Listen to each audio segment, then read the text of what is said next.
3, 2, 1. You and me, babe. Now show me some pictures. That was a line from the Doomsday Project from Sonic the Hedgehog when asking Nicole, the computer, to show him some pictures. I'm not making this up. Hello, everyone. He's not. That is a legit line. Yes. Hello, everyone. My name is Radri, and I'm joined today by Malzilla. And today we are doing the final 3 episodes of Sonic, what's known as on the fandom, the Sonic SatAM, Sonic the Hedgehog 1993, and was it 4?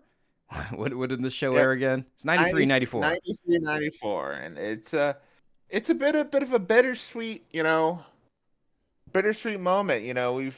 This is a, whether you like it or not, this show had so much influence on the Sonic, fandom and franchise for so many years, and it's kind of like, okay, it's, some people might not like it, it's has its ups, it has its downs, but at the same time, it, again, as we talked about, its legacy is pretty big, and it's kind of a, dare I say, it's sad to see it go. Oh, yeah, for sure. Well, stick around to the end because, full disclosure, I did not like this last episode. I was not happy with it. That's the funny thing about memory. But yes, Melzilla?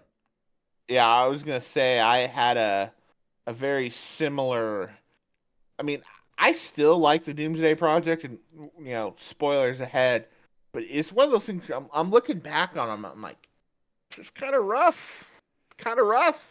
Yeah, it sounds a lot better in your head, doesn't it?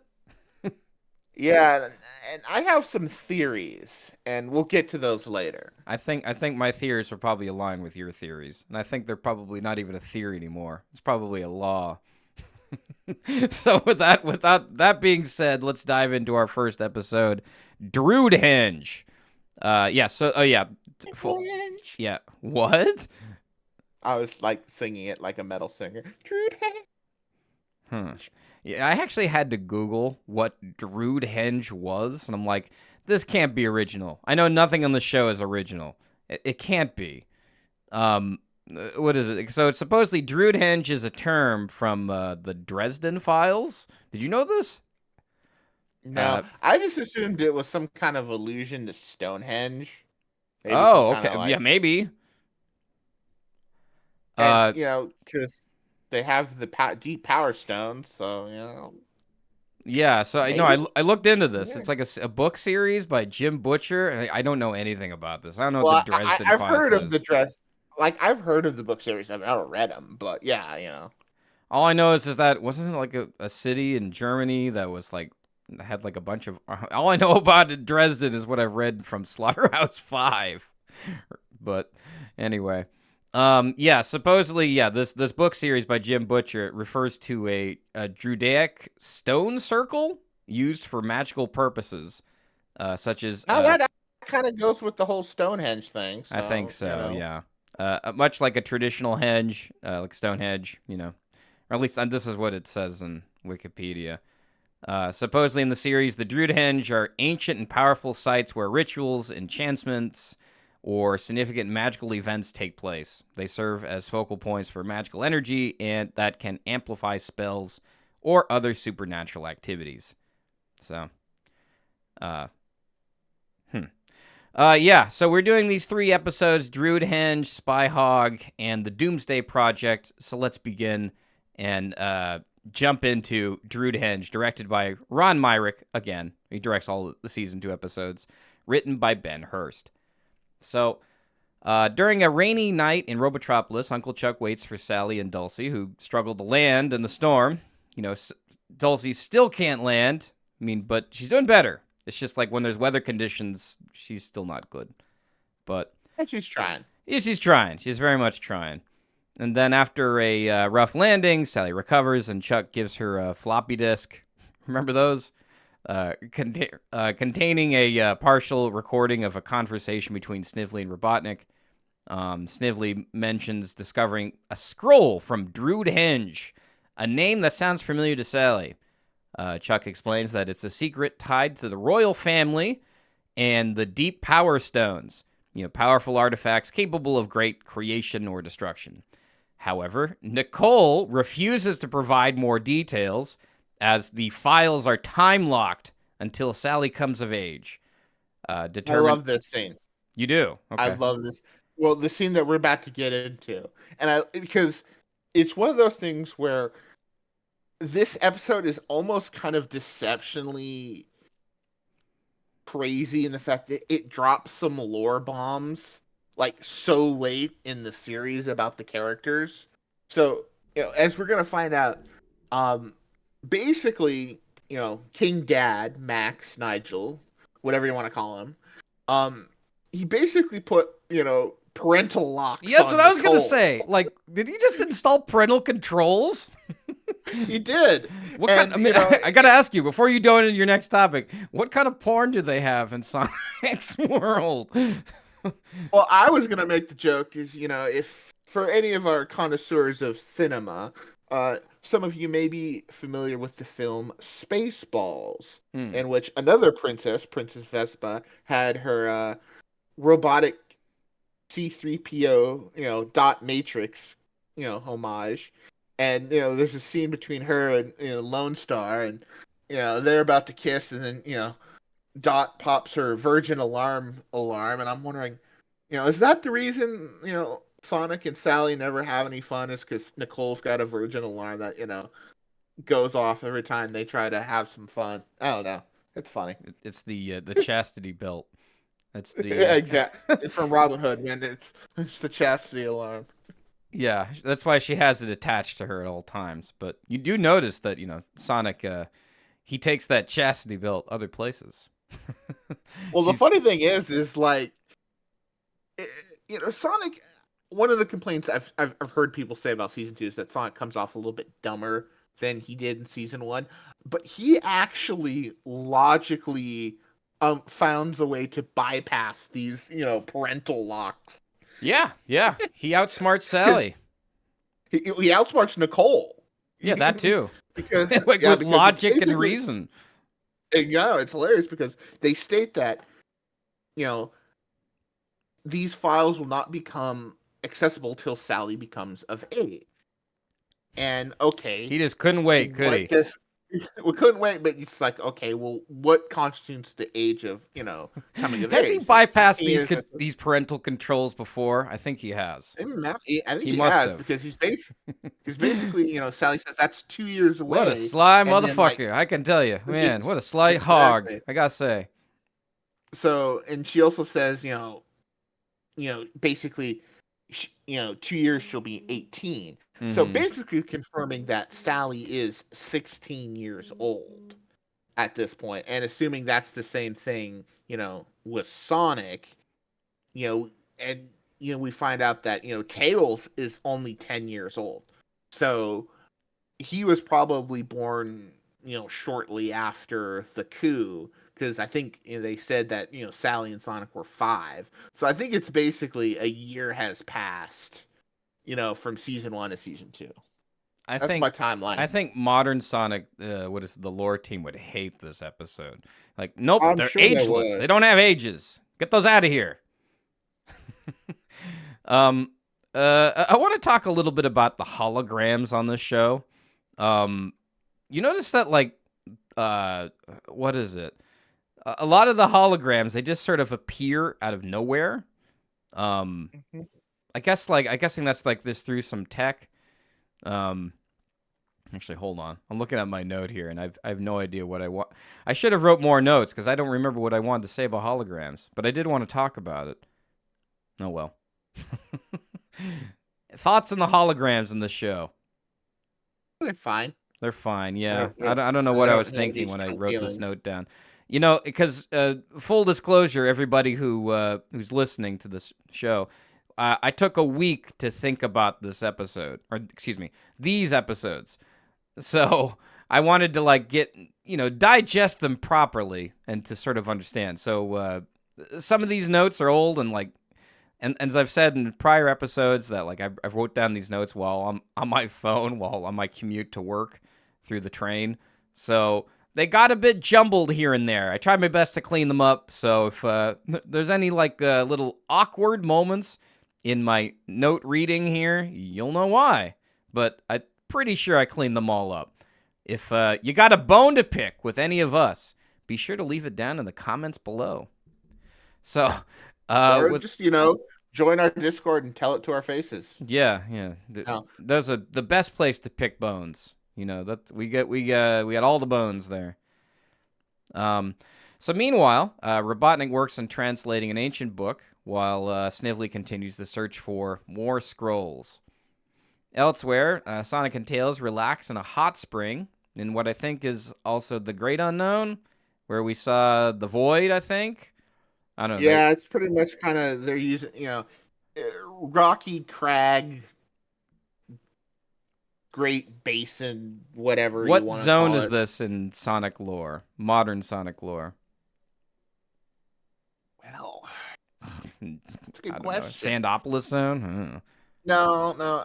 I would say, given the mountainous regions and the lava, I'd almost want to say Red Mountain, but that's on Angel Island, so know. There's no hot springs though. Now, those two dudes are just like they're chilling. Right, two guys sitting in the pool 5 feet apart. Mm-hmm. Yeah. So the hot spring in the Great Unknown, when they spot Robotnik, frigate. What do you call this thing? Like a flying. His little command ship. Frigate. How's it pronounced? Frigate. Okay. The frigate flying overhead. Yeah, it is pronounced frigate. You're right. Following it, they discover an excavation site at Drood Henge, and while spying, they take down a surveillance orb, but Snively notices the signal loss and sends SWAT bots to investigate. As Sonic scouts ahead, Tails sees SWAT bots unearthing a chest marked with a sun symbol, and when Sonic is ambushed, Tails rushes to warn him, but is captured. I forgot the exact line here, but there's a couple of like back and forth where like it seems like it's like a Sonic Says origin. Like, Tails, if you're gonna go back here, you don't do this. Well, you got to remember the context of it's like Sonic, Tails at this point in the series is kind of in his freedom fighter training. And so Sonic, as we saw earlier in the season, one of those god-awful minisodes, was that, he's been taking, Tails out to the forest to train him. So this is part of, Tails' training, his Padawan, if you will. Oh, so, right. Yeah. So this is where Sonic Says, should be. Yeah, this is, the context, checks out. Yeah. I also think Sonic's a bit of a hypocrite here. Because he tells him not to do certain things, like what did he say? Like you should never just impulsively do something. I forgot exactly what the line was. I didn't write it down. It's the classic: "Do as I say, not as I do." Right, like just don't go do stuff and like don't tell me about it. Like Sonic, you do that all the time, man. You're always like saying, "Just trust me, man." Like whatever. Do as I say, just not as I do. So follow what I say, but don't emulate what I do because he's got skills. Right. Well, I mean, also this is kind of the episode. I'd say this is a very Tails centric episode because we get to see him. This is the Tails episode. This is. We didn't get many of them, that's for sure. This series, no. And it's kind of frustrating because this is actually, I think, a very solid episode. Tip my hand on my review, on my score. But this is one of those things where Tails kind of starts to come into his own, and it's like if we had gotten to season 3, this is the stuff that we're gonna see. Tails, kind of really embrace the side. He's getting promoted from kid character to sidekick, and it would have been fun. And maybe we would have gotten less Antoine. Well, I got a theory about that, but I'll save it for later. About the Antoine stuff. Oy oy oy. So anyway, Sonic tries to escape, but he is surrounded by the SWAT bots. He breaks through the SWAT bots and infiltrates Snively's command station, where he forces Snively to release Tails. With their mission disrupted, Sonic and Tails make their escape, leaving Robotnik and Snively to continue their excavation. As Sally reaches the Great Forest from the skies atop Dulcie, she grows frustrated at not finding Sonic and Tails, knowing that they usually train there. Determined, she continues the search. Meanwhile, Sonic and Tails confront Snively at the power station, demanding to know how to shut it down. Snively insists that it's too complicated, but Tails, recalling Sally's lessons, successfully deactivates the station himself. Sonic mockingly bids Snively a good day before speeding off with Tails, leaving Snively to basically eat dust. Knowing Robotnik won't be pleased, Snively laments his misfortune. Sally and Snively, pair made in heaven. Forgive me. I don't know what kind of slip that was. Yeah. So back in Robotropolis, Snively reports to Robotnik, who is furious about the sabotage, until Snively reveals that he has found the second scroll. After transmitting the translation key, Robotnik heads to the excavation site to oversee the work personally. In the Great Forest, Sally finally spots Sonic and Tails returning home. Excited, she wakes Dulcie, who crash lands upon arrival. Sally and, by the way, in mid-flight, while she's flying, she's sleeping. So Sally and Sonic exchange news, with Sally warning that her update is bad, only for Sonic to say that this might be worse. Or the news that he has, that is. Later in Sally's hut, she explains that Nicole holds the secret that they need, but the files are locked until she turns 18. Sonic argues that if Robotnik succeeds, Sally will never reach that age, and Nicole calculates the risk and unlocks the files, revealing a hologram from Sally's father. The king explains that the deep power stones, when aligned one way, provide limitless energy, which doesn't pay off later, but we'll get to that later. But when reversed, becomes catastrophically destructive in seconds. He hid them in Drood Henge and a secret book. In a secret book in the royal library contains the locations of the 3 scrolls that are needed to find them. Yeah, and as we said prior, Sonic really did upstage Sally here with Nicole. Yeah, it's basically, he tells Nicole, it's like, well, if Robotnik gets the stones, we're all dead, and Sally never turned 18. It's like, well, you got me there, so there goes the parental locks, and then who knows what they kids, this is how you get past the parental controls with facts and logic. You don't need to go in incognito mode or VPN. You just gotta talk Siri down to saying, well, if I don't come of age and Robotnik destroys the world, that's how you do it, kids. That's how you do it. For those who've seen, I hope there are no children listening. God damn. We aim for 18 plus, but yes, for those who have saw the WandaVision TV show from Marvel, you have the the fake Vision and the Vision doing their whole ship of Theseus, argument fight of. Oh, I love that scene. That's the only fight scene that I really liked in Marvel. That was one of my favorites. It wasn't, it was 2 artificial beings kind of logic dueling each other, and it's kind of, Sonic's like, well, if this happens, then what happens? And Nicole's just like, damn it. Yeah. You got me there. Yeah. So, Telling you, even later in this, as I said in the beginning, San Cole, it's shipping. My ship is off the sea. It's going places. So let's continue. Tails recognizes the image of a chest from as of looking at the hologram. Tails recognizes the image of a chest in Robotnik's excavation, revealing that one of the scrolls is already in Robotnik's possession. Alarmed, Sally realizes that if Robotnik finds the second deep power stone, he will have the power to activate the Doomsday project, spelling the end of Mobius.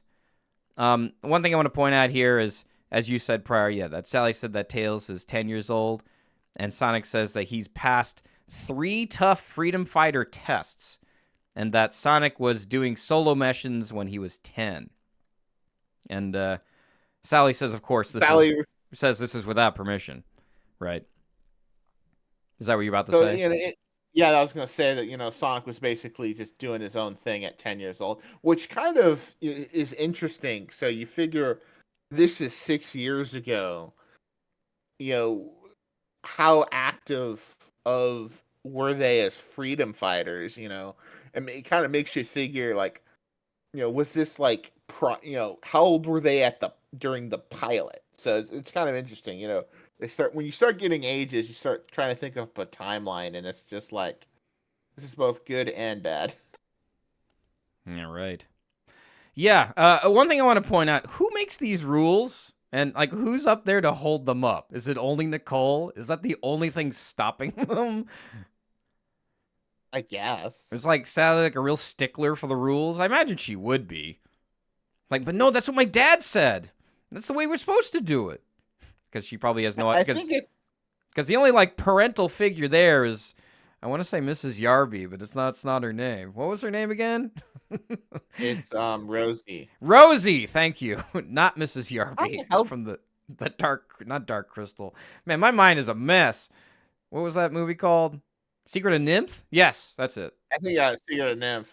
But Yes. yeah, it's like, and really, Rosie hasn't been seen since Blast of the Past. Really, the only adult in the room is Uncle Chuck, and he's in Robotropolis spying. Yeah, So, yeah. See, he's not there to hold up the rules. They could do whatever the hell they wanted.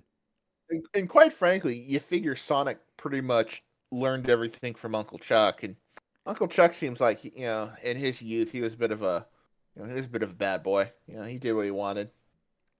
He turned people into robots, claimed it was for their health. It's like, yeah, yeah. Are you saying you want to see an Uncle Chuck heel turn as the I heel? would like. I gotta say it, and mild Archie tangent. I Okay. actually would have loved to seen more of the. And this is one of the things I take issue with some of Sonic's like, Sega's I don't want to say mandates, but kind of guidelines, franchise bylaws is like there's Let's just call them nothing. Sega's nose. Sega's Sega says. Let's put Sonic says, Sega says. All right, I It's like like it. I like it. it's just like I don't think the characters having parents is a bad thing because sometimes you can use that to enhance the storytelling. Like that was kind of some of the fun things I wish they had done more of in Archie is I would have loved to seen kind of, you know, Jules, Bernadette, hell, even Locke. What was he like at Knuckles' age? Some of these parents as teenagers and kids doing their thing. How much of their kids, their personality did they pass on to their kids? They've it's been talked about. A lot of Sonic inherited a lot of his you know personality quirks from his dad, but at the same time, if you read Jules in the comics, he's cheerful and but at the same time he's not so much. They don't really see him kind of much of the bad boy, except for he made some kind of fun comments during some of the flashbacks to the Great War. So it would have been really kind of funny to like see them in action. Like there was like during the, and this is another, we're tangenting right now, so just bear with us.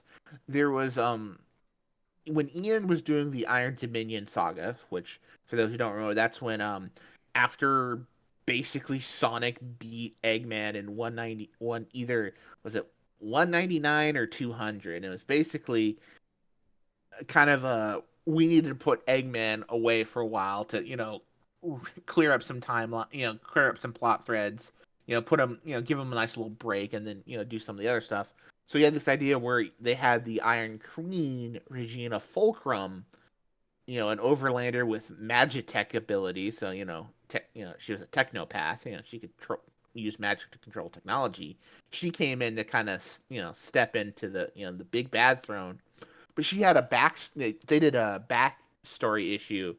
Well, not so much a backstory. We get to see her backstory in an issue's second mini story at the end, where you kind of see her as a child, as she kind of was raised by this techno cult that got kicked out of the Overlanders city, and then you see her get chased away from Mobatropolis by Uncle Chuck and Jules. So it'd been kind of like, okay, there's a story there. They're just out there riding their motorcycle, yelling at kids. It's like, okay, I'd like to see more of that.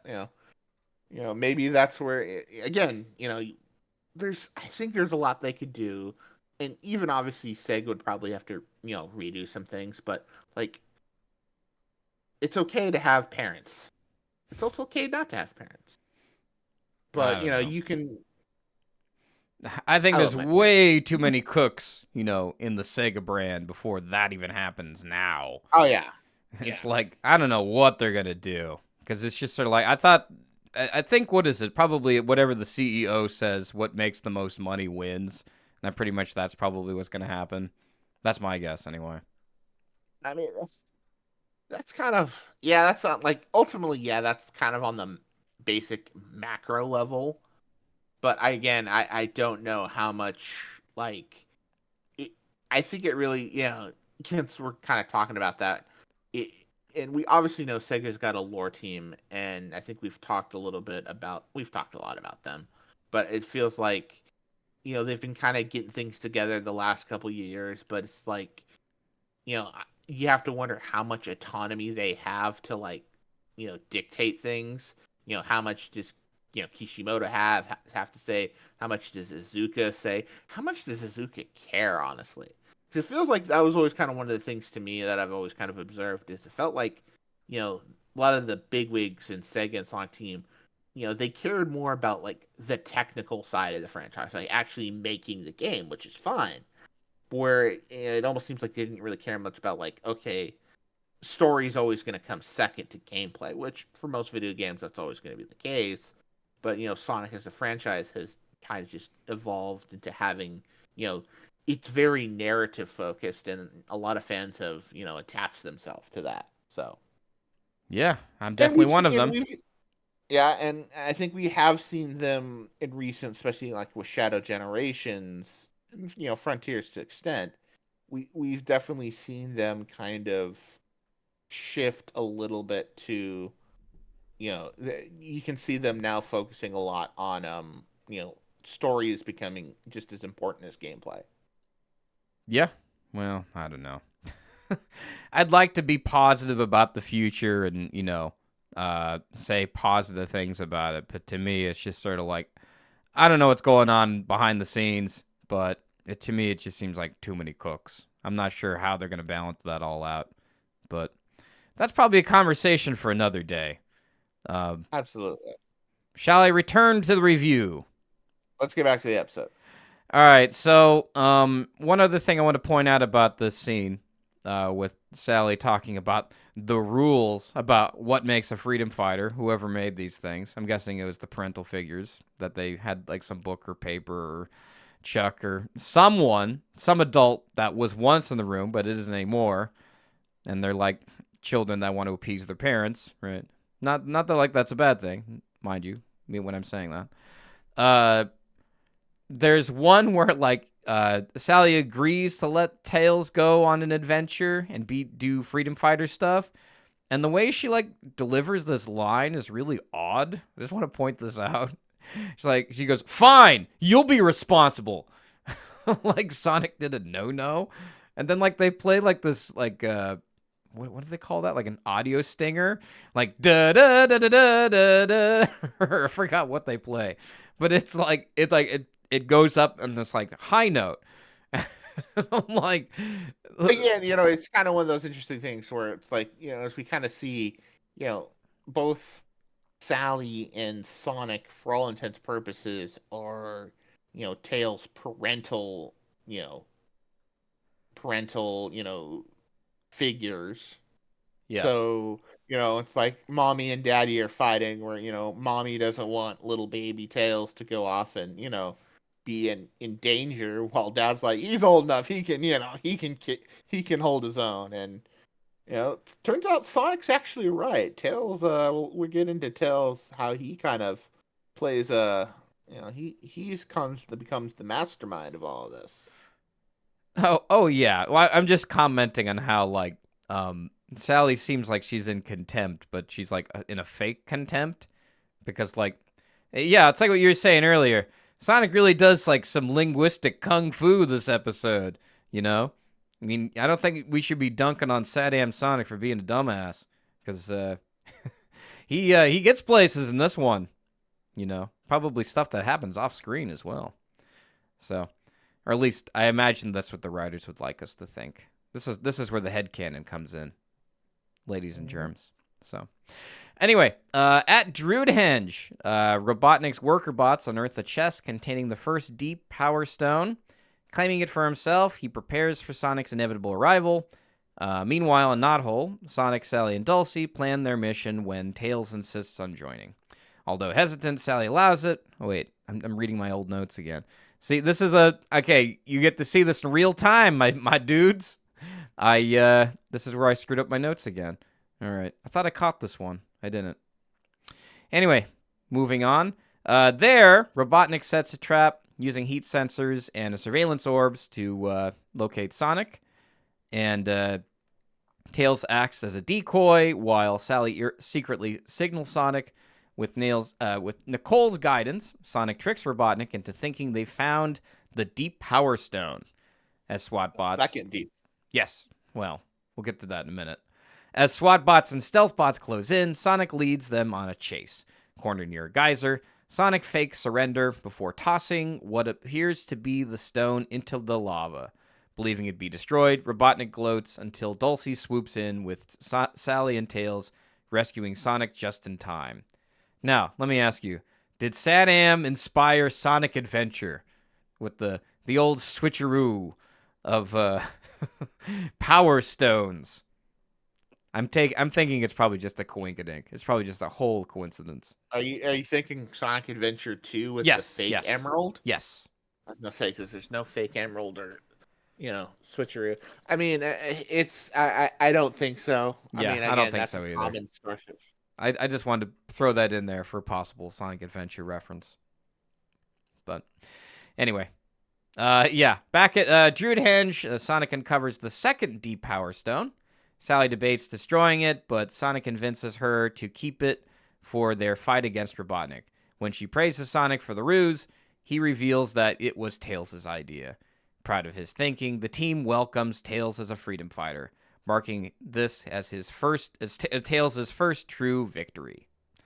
So let me ask you something. Is this when Tails becomes a man? It's actually really funny, like, Sally's just like, she's over the moon. It's like, oh, my little man. And then Dulcie's crying. It's like, they grow up so fast.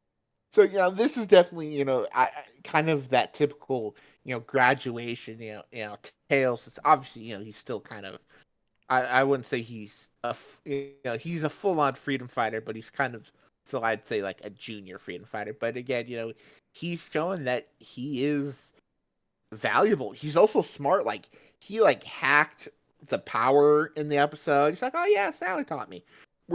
We see a lot of Tails kind of go from that kid to kind of the Tails that we know Tails to be. It's kind of, it's growing steps. It's character development. That wonderful word, character development. The character grows. They start out this way and they grow and they become better. Yada yada yada. Yes, but is this when Tails becomes a man? Has Tails become a man after this? You know how, like, in certain folklore, like old tales of like this is his rite of passage. I'm gonna left that up to the coasters. Tell us in the comments. This one, he becomes a man as we're starting to get into uncomfortable territory. I'm not talking about that, but okay. There's way too many innuendos. Sure. There's way too many innuendos in this episode. Let's move on. Spyhog. Oh no! Actually, before we do that, letter grade. Yes, Melzilla, letter grade. I give this a B+. Like, yeah, I can agree with that. B+. Yeah, it's like this is, I think, one of the better season 2. It's not like the top tier, but it's probably like right below. And it's a shame because this was a really good episode. And it's bummer that, we couldn't see, Sonic and Tails do more in a season 3. I guess if I had to critique this episode a bit, I really don't care about these power stones, man. I mean, like, make me more interested in these things. That's the Not only Chaos thing Emerald. Yeah, well, I mean, I understand probably there wasn't a lore team at that time, so I get it. But to me, it's just like, I don't know. This is like high fantasy shit that I just don't care about. You know, it's like this is the thing that makes me want to check my phone for have I gotten any new emails? Do you know what I mean? I'm not invested in, learning more about these power stones because it's like it's pretty redundant. Or Well, the flip side is like the Sonic franchise is chock full of magical stones, kind of baked into the franchise DNA. So right. Well, it kind of reminds me of like what's that scene in like Kung Pao where like there's that part where he's looking up at the heavens and there's like Mushu is or not Mushu. Was that his name? I think it was it Mufasa. was Mufasa, but I think his name was Mushu. I can't remember. Because the Mushu is obviously a character from Mulan, but they kind of like do this like faux like kung fu sort of thing where like they talk about, well, these are these crystals and they're significant later, the theory of stuff, for the plot. It's the big, speaking to the ancestors exposition. Yes, because Yeah. it was that other episode you missed, or it was that stuff that happened off screen that's not important, right? See, like when I'm sitting there thinking, like, I want to learn more about these things. I want to know the lore behind it, but obviously this is a kids show. It's not, I don't know, Lord of the It's not Rings that or deep. yeah. I think I don't know. These episodes feel very rushed, and they're very much Oh, setup episodes. yeah, like this one I think is very much probably the best of the 3, Yeah, I'd have to agree. but we'll get into the next one. So yeah, I give it a B plus. You give it a B plus. That's Yeah, yeah. I like this one better than Cry of the Wolf. I thought it was I mean if you made the what is it? Yeah, the Power Stones plot line a bit more interesting, I probably would have been, I think I don't know. I'm going to change my grade. I'm just going to give it a B. Because, the Power Stone thing I felt could have been a little better. So, Okay.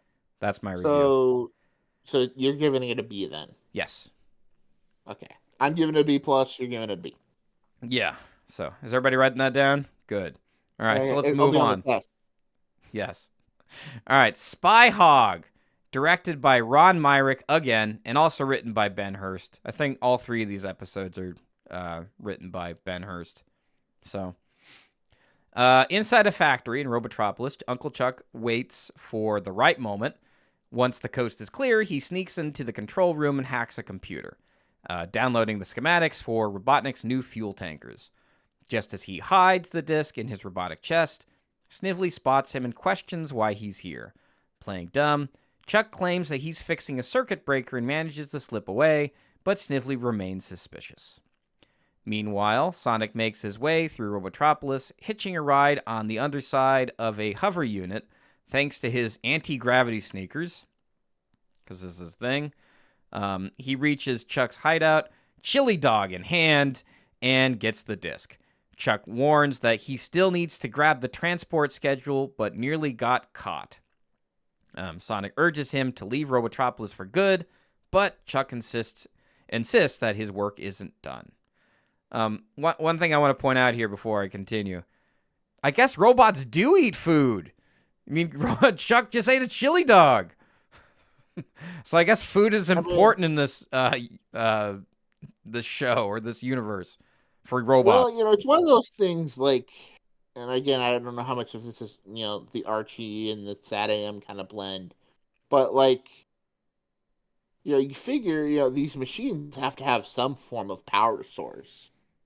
Like, and they've also kind of talked that, like, I remember, I don't know if this is something on the Bumblecast or somewhere, but it's like someone mentioned basically the whole, that essentially even though they're transmogrified, they still like human on the inside. So, they got to have some form of, battery, maybe, maybe they have a little thing in them that converts a little processing plant to fuel their, I don't know, power cells. Shit, I'm just grasping at straws, but it's not too deep. No, It's it's not not too too deep. deep and it's not that important. I just thought this was interesting because, they do show food in this universe. And I'm like, why do they have food here?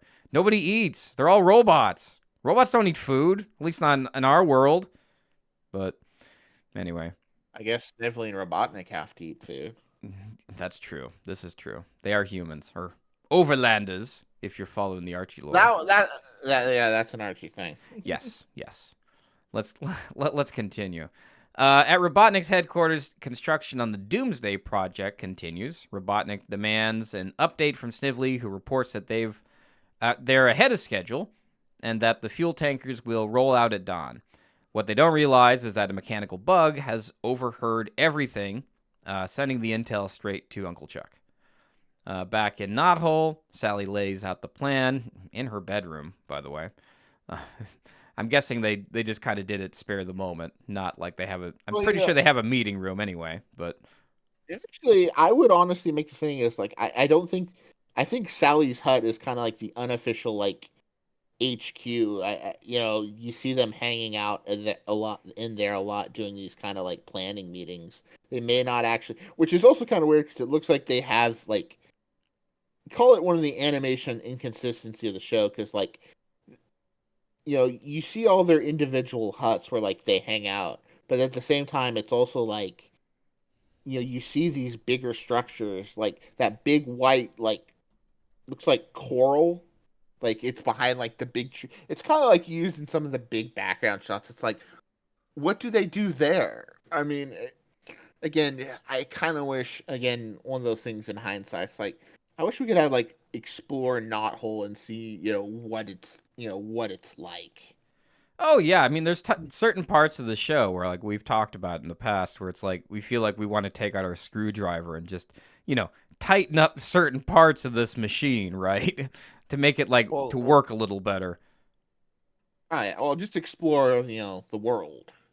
Yeah, well, yeah, kind of like take it apart or like put it back together, or kind of fix it a little bit. I guess that's sort of what I mean, but yeah. Yeah. Yes. So continuing on, um, yeah. So the next morning, Sonic distracts the SWAT bots, giving Sally, Bunny, and Antoine the chance to cling to the convoy's underside because they find this convoy. You got to love their outfits in this one. If you check out the wiki for Sonic the Hedgehog in these episodes, they actually have like specific suits that were like drawn for this. I could totally see like a marketing, or like what is it? That one action figure, Like their little mag suits. yeah, mag suit Sally or mag suit Sonic or something, right? But something like that. yeah, so things go smoothly until Sally's magnet malfunctions, leaving her in plain sight. Antoine quickly pulls her to safety and then fixes the issue just in time. Of course, Snively isn't fooled, and realizing Sonic is a distraction, he recalls the guards, that were chasing Sonic to protect the fuel tankers. Just as Sally's team finishes the sabotage, the convoy grinds to a halt. They're surrounded. Antoine panics, but Bunny stands firm. Before they can be captured, Sonic reappears, flings open a manhole, and then they escape into the sewers, leaving SWAT bots empty-handed. Back at his tower, Robotnik fumes for the fourth time in a month.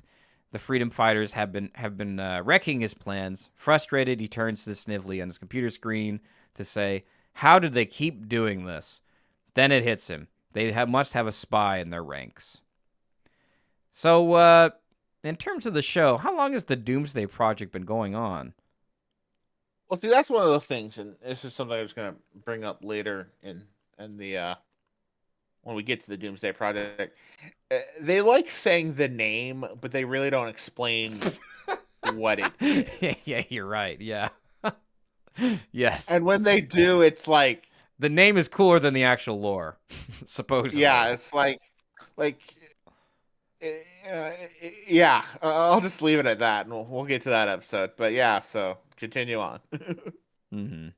Yeah.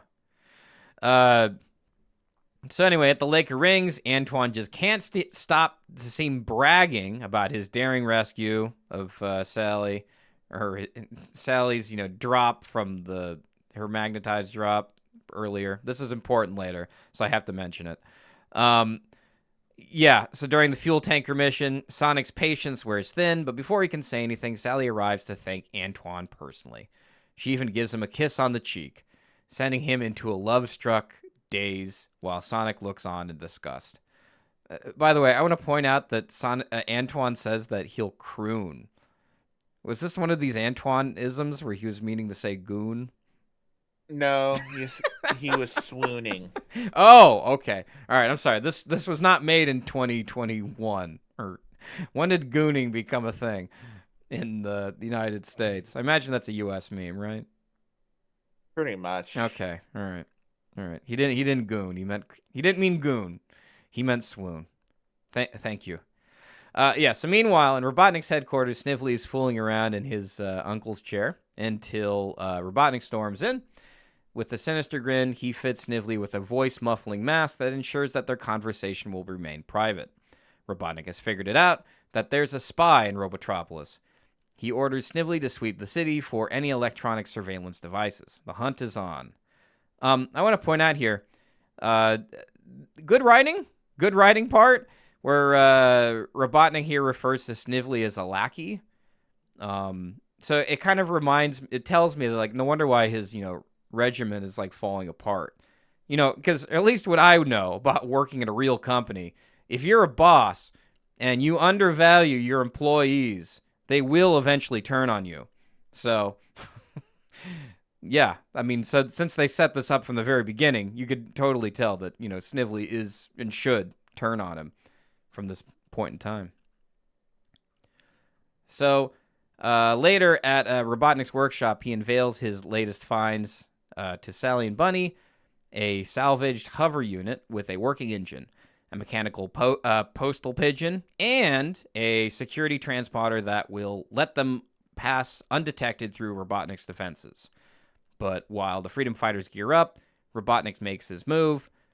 His tech bots discover Chuck's listening device, and instead of destroying it, he has them sabotage it enough to force the spy into the open. It's a trap. So Sally and Bunny... It's a trap! Yeah. Actually, and give Robotnik some, credit. This is actually a pretty smart plan. It's like... Oh, yeah. He's not a dumbass. I shit on him a bit, but he's not a dumbass. Like, this is, like, the perfect thing for counterintelligence. Like, there's a bug. You could either start feeding them false information, or you could just set a trap and... That's some good, obviously, because it's good bad guying. Good bad guying. good bad guying star. For the one I just took off for being a bad, boss, that is a good bad guy star. Maybe I could. He lost one, he gained one. When a door closes, another window opens, right? So.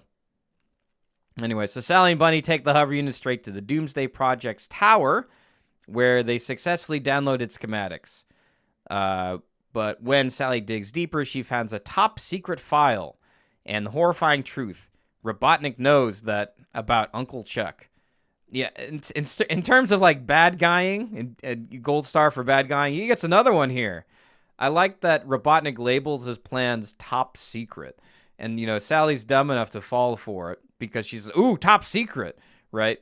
Because if this was like a real top secret plan, you would call it something else. Like Operation Cherry Blossoms at Night, or I don't know, something. Do you know what I mean? Yeah. Do you agree? You try to hide it a little bit better.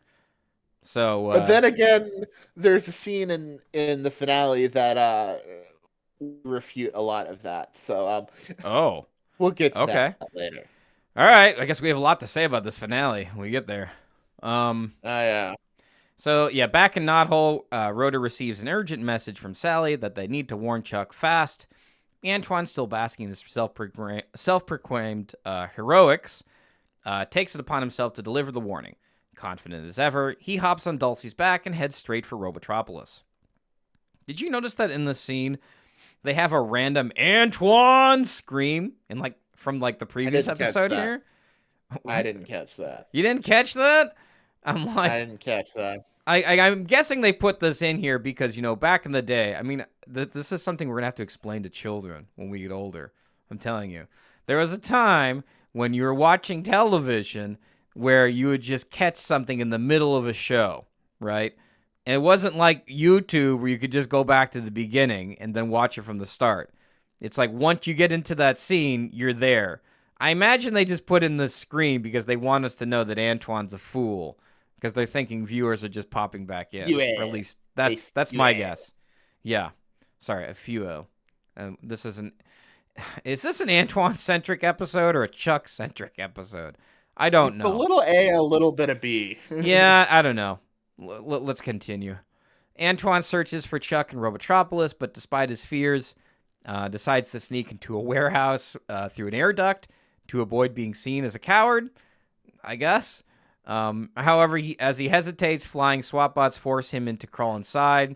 While navigating the air ducts, he just so happens to spot Snively, but is startled by Chuck, causing him to fall through a crate, or I guess that's what you call it, and land directly in Snively's room. Mistaking Antoine for a spy, Snively has the SWAT bots capture him and begins searching for his weaknesses to interrogate him. Before I move on to the next interrogation scene, I like how Dulcie just laughs off Antoine to travel alone. I'm like, dude, how has this guy not gotten roboticized yet? I mean, is this guy just looked out for him? I don't know. What is it with this guy? Why do they protect him? It's like, out of all the characters that get roboticized in the show, how is it that Antoine hasn't yet?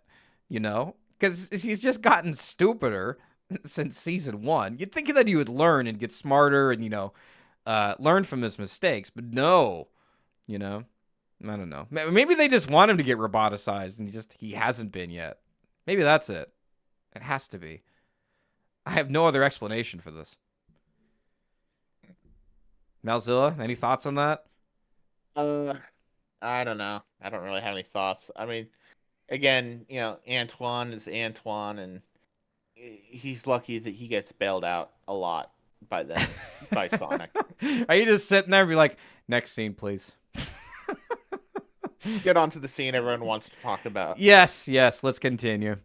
All right, so in the interrogation room, Antoine is chained to a chair and tries to remain strong, but quickly becomes nervous when Snively enters. Rather than traditional torture, Snively torments Antoine by cooking dishes incorrectly. This is making crepes with too much batter and preparing escargot with margarine instead of butter. And distraught by these culinary crimes, Antoine screams in despair, nearly giving in and revealing the location of Knothole. So it's really funny. If you've had escargot, it's pretty much it just pretty much tastes like butter and garlic. So you're not wrong. The escargot at Saizidia in Japan is actually not bad. I used to think that. Have you tried it yourself? I've usually had it on cruise ships. I've had it a few times. Anytime you're usually it's a formal night, they'll have steak and lobster, and they'll have all the super fancy food. That's usually an appetizer. I've had it, and again, it's not bad. I mean, it's like any other arthropod, kind of little. It kind of reminds me a little bit of some mollusk, mussels or clams. It's a little slimy, little whatchamacallit, little grimy. But again, there's also so much freaking butter and garlic on there, so it's butter and garlic. Yeah. I don't know. I'm no connoisseur of escargot. I mean, I'm not a fan of eating bugs, especially wet bugs. But I guess I don't know. Sometimes I do like a good crab every now and then, or a lobster. I love crab. I love lobster. I'm actually gonna make crab tacos tomorrow. I got some fresh Dungeness crab from Alaska. Nice. That's right. Actually, I tried a I, caviar not too long ago. That was actually pretty good. caviar is good. It's salty, and just thinking about it does kind of raise my blood pressure. But it is. There's a reason it is the delicacy it is. Yeah, always eat with bread, mind you. I A guess I don't know. little, you know, Here's a question for you. blingy. We're bringing it back to the episode. Would you eat with Antoine? Do you think Antoine could actually cook something decent? Well, given like if you go to his like hut back in the Odd Couple, he's got a decent sized kitchen. Like This is true. Even Archie's kind of implied that he's actually, you know, a pretty darn good cook.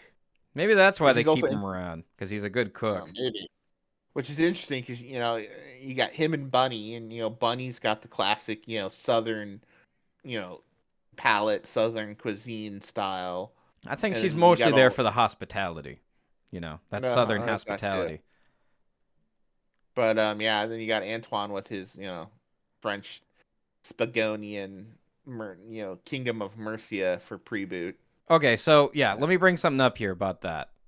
So lore of this show, uh, Snively does like a survey on who Antoine is, and he says that he's from Delmont, Provence, and that he is a squire. Provence is an actual city in France, yes? Yeah. But Delmont is not a city.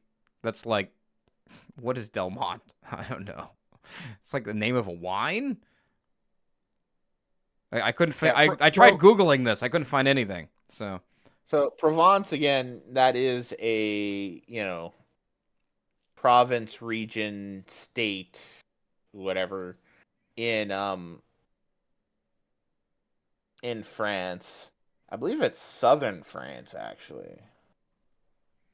It is of southeastern France. So basically, you're looking right on the Mediterranean. This would be the French Riviera, bordering Monaco and Italy. So yeah, it's kind of a pretty nice place to be actually. So Hmm.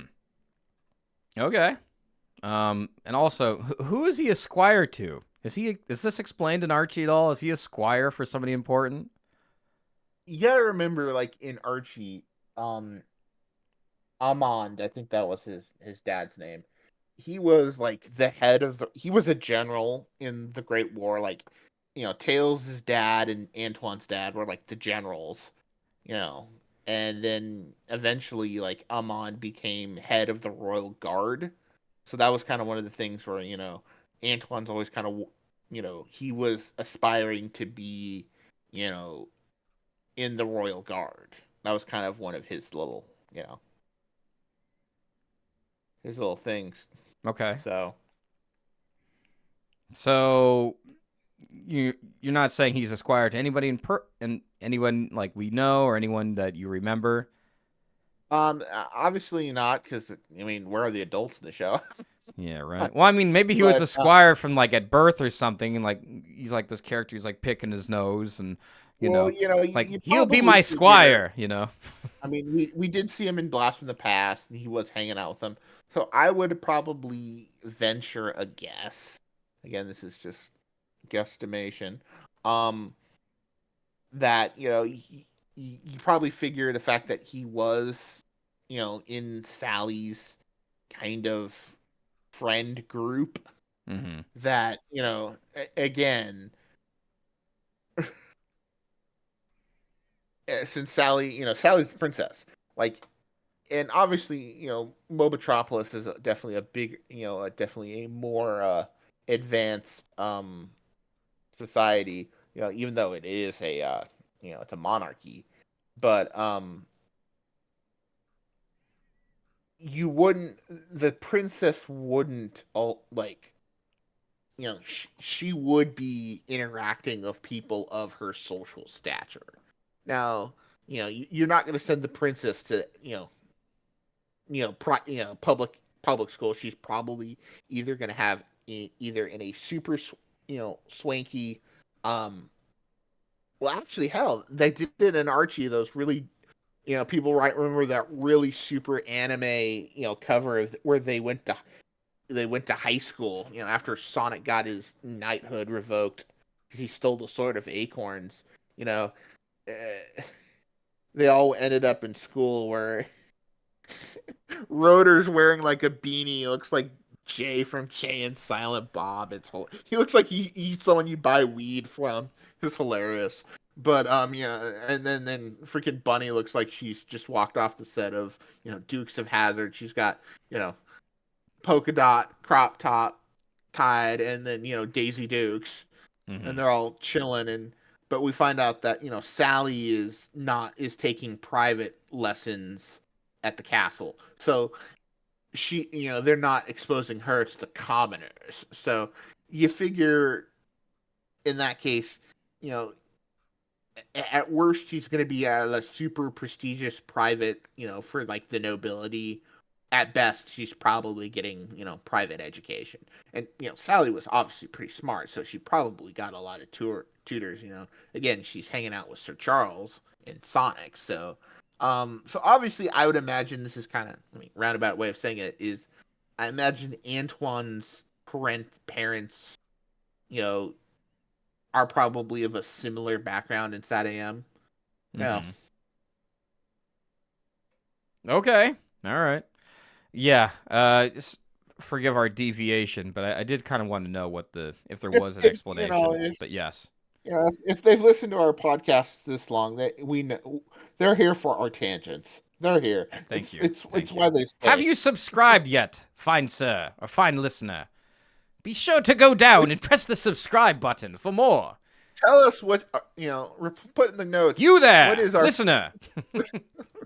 What's your favorite tangent of ours? Yes. What is your favorite tangent? Be sure to write something down in the comments down below. Good sir. Is it Boxing Day? I don't know why I'm going into Christmas Carol territory. Let's continue. So we were talking about this scene with Antoine where he's being tortured with the food, right? And let me ask you something. Is this scene funny or is this ham-fisted as hell? It's both. Now, I will fully admit that it does not take sophisticated humor to make me laugh. Okay. So I will laugh at the dry humor. I will laugh at the slapstick humor. I have a very oversensitive funny bone, so it doesn't take much to tickle it.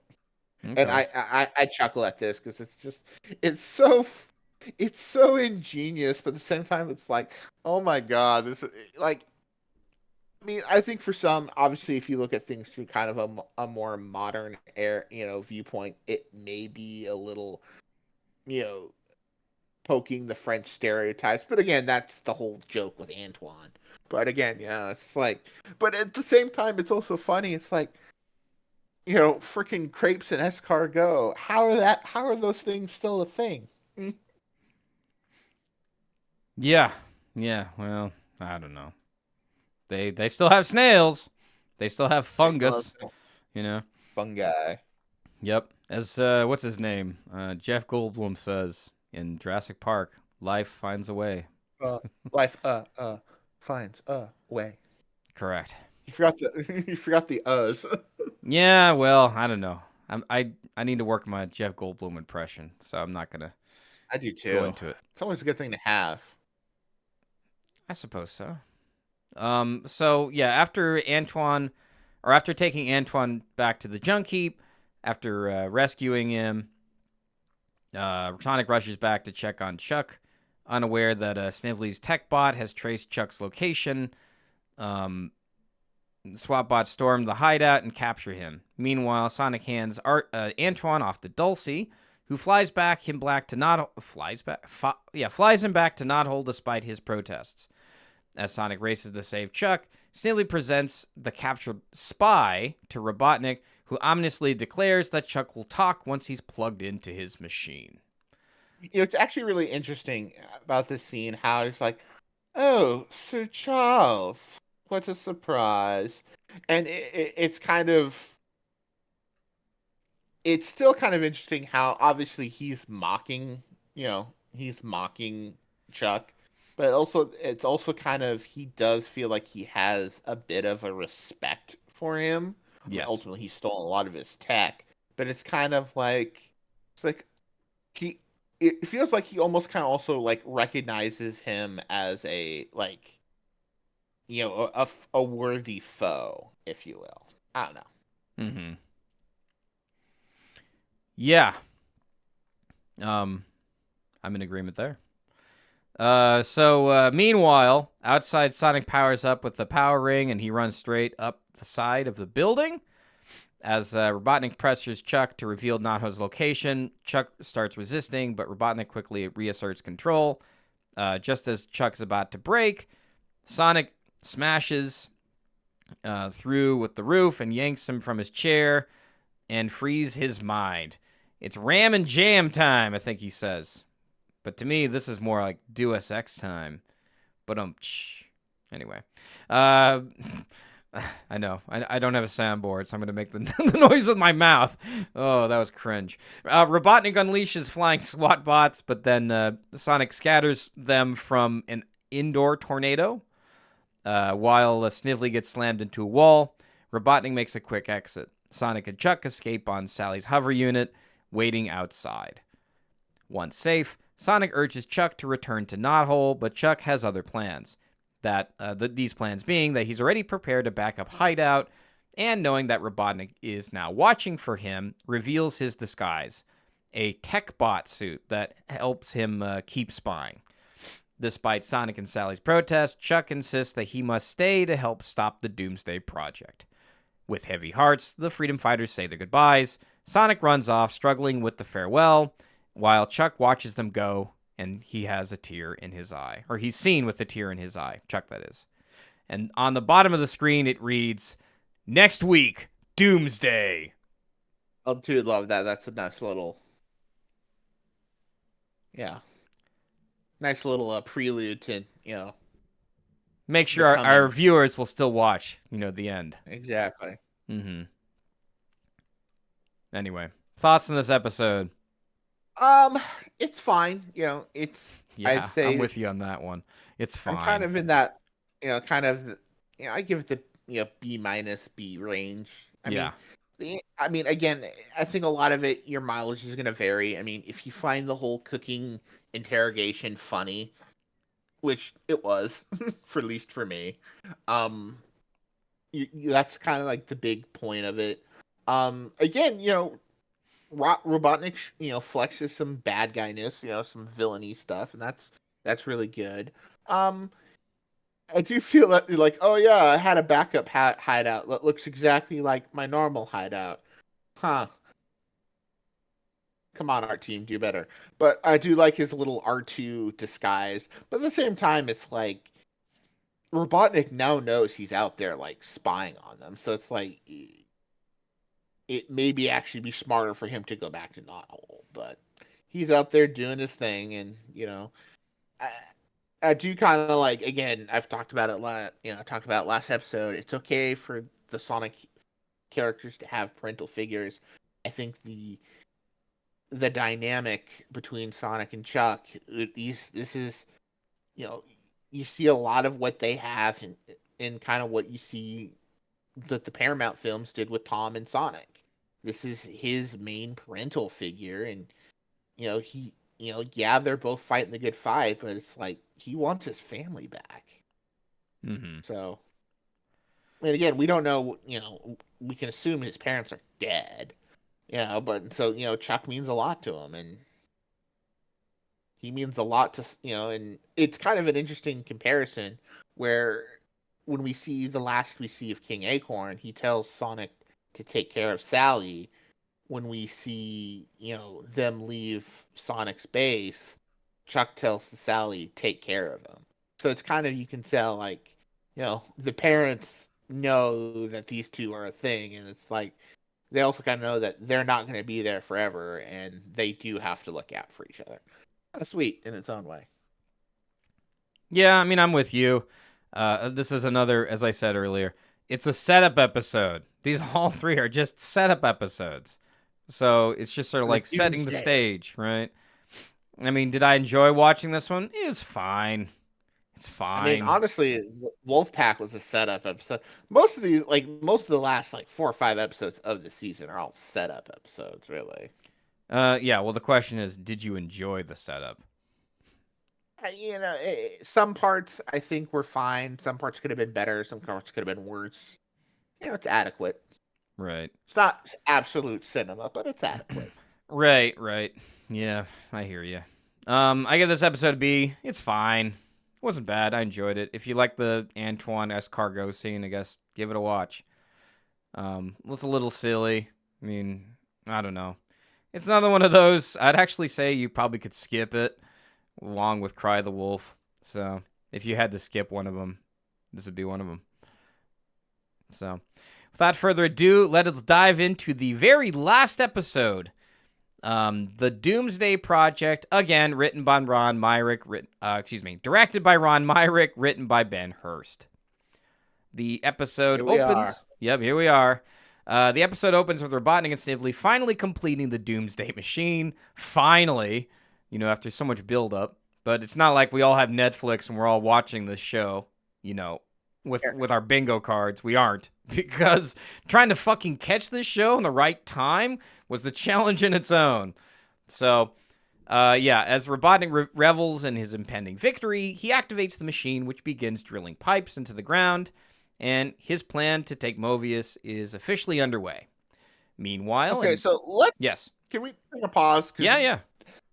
Because we mentioned earlier, and I think this is a good time to bring it up. Yeah. They don't actually really mention till now what the fuck the Doomsday Machine does. This is true. Because he keeps on saying, he keeps, pontificating of, I'm going to finish what I started 10 years ago, yada, yada. It's like, what? So we find out that basically the Doomsday Machine is more like a battle station, but not on the Death Egg level of awesome. It kind of basically sends these little saucers through the crust of Mobius that pop out of the ground and just start wrecking shit. It's kind of, It's not, the name is better than the actual, mechanics of it, personally, but that's just me. Mm-hmm. It is a pretty cool name. I will give him that. I mean, they saying it so many times, but... it's cliche villainy, Yeah, well, it was the 90s, too. Not like that's an excuse, but they love their doom and gloom, and I don't know. It makes me think of Batman Forever and Jim Carrey and Tommy Lee Jones, right? Where they're these very conniving bad guys, or very, not atypical, very typical bad guys from the time. But yeah, I guess moving on, unless you had more to say about that. Oh, no, that was just kind of it. Let's hop in. Yeah, so meanwhile, in Rotor's workshop, he's testing out his latest invention, metal-eating balloons. Sonic watches as one dissolves a pile of scrap metal, and impressed by the results, Rotor estimates that he can make about 25 of them. And Sonic is confident... Okay. Yes. I do want to bring this up. We actually talked about this before. So This is one of those little things that is kind of actually a reference, but they don't actually reference. Mm-hmm. Though, therefore, since they don't reference, it might not actually be a reference. But I'm pretty sure, if we all recall in the season finale, the little Terrapod Dino episode of season 1, Sally brings home the seeds of these plants that eat, metal. And they never mention it. Sally's like, "Hey, I'm bringing these seeds. We can grow to use them against Robotnik." Never mentioned again.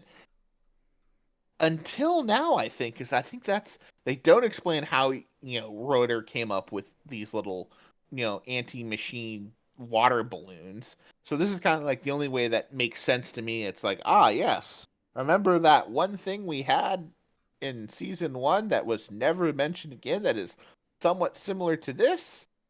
We'll let you, connect the dots. We won't say anything, but we'll let you have the fun and connect the dots. Has everybody got their notebooks? Everybody figured that out? Yes. So this brings us back to season 1. That dinosaur episode that nobody remembers. Heck, I didn't remember most of it. But yes, I imagine this is the material they used in these balloons. I don't think Ian's ever used any of this, or it ever comes back any way or form. I don't think so. I don't recall it in Archie, so yeah. There's a lot that they don't use. There's a lot that they do use, but there's a lot that they don't. And it's been fun kind of picking through some of the stuff to see what makes it into the later Sonic lore and what didn't. Griff and Cat and Mega Muck, which made it in the Archie book, but then, I don't think is in any Sonic stuff anymore. Now it's just Slime. Yeah, Slime. Fun little tangent. In Sonic Crossworlds, they had the beta, kind of like an open stress test where people were playing, and one of the little items you can use, it's called Slime, which slows down the other racers. And Yes. It's like, stop being cowards, call it what it is, Mega Muck. Exactly, right? Yeah, bring it back. Bring it back to SatAM. They did it once. You can do it again. You got the do it to it line. Throw some more stuff in there. This is our crack cocaine-ian. And I hope you're listening to this far into the podcast.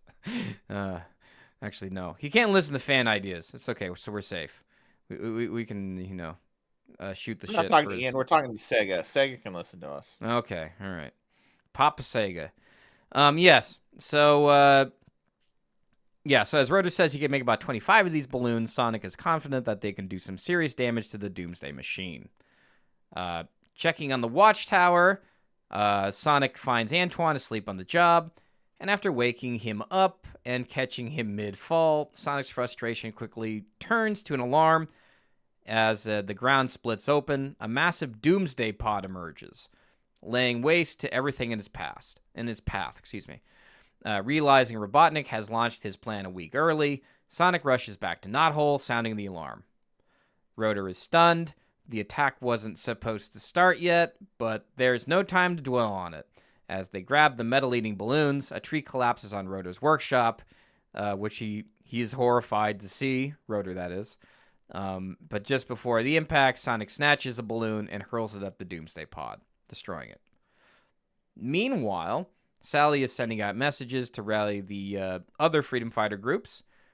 She calculates that the Doomsday machine can release hundreds of pods per hour, meaning that they need to act fast. Soon, leaders from the different groups, including Polo and Dirk, what are they? It's like a rhino and what's the other one? Ape. An ape? Okay. I think it's an ape. They arrive in Knothole to plan their counterattack. Dulcie brings aerial photos of the Doomsday machine. And Ari quickly points out the obvious. A direct assault is impossible. Sally agrees, and it's time for Plan B. As the Freedom Fighters put out their plan into motion, Ari and Lupe soared toward the Doomsday machine on Sally's back, while Polo and Dirk follow close behind in a hover unit. Meanwhile, down below, Sonic, Sally, and Bunny, and Antoine, sneak into the base by hiding on board a fuel tanker. Once inside, Sally counts down the execution of their plan, mirroring Lupe's countdown from above. Right on cue, the aerial team releases parachuting dummies to distract Robotnik's forces from the control center, and Robotnik watches the diversion, but chooses to let the Freedom Fighters inside. He wants them to see his surprise, quote-unquote.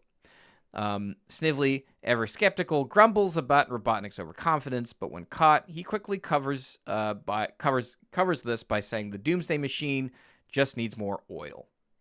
Another little snide comment that Snively, says at Robotnik throughout this whole season, because he's really tired of his shit. Sally directs Sonic to burn an entry point with a metal-eating balloon, allowing the group inside. And meanwhile, Ari and Lupe land, but are immediately captured by flying SWAT bots.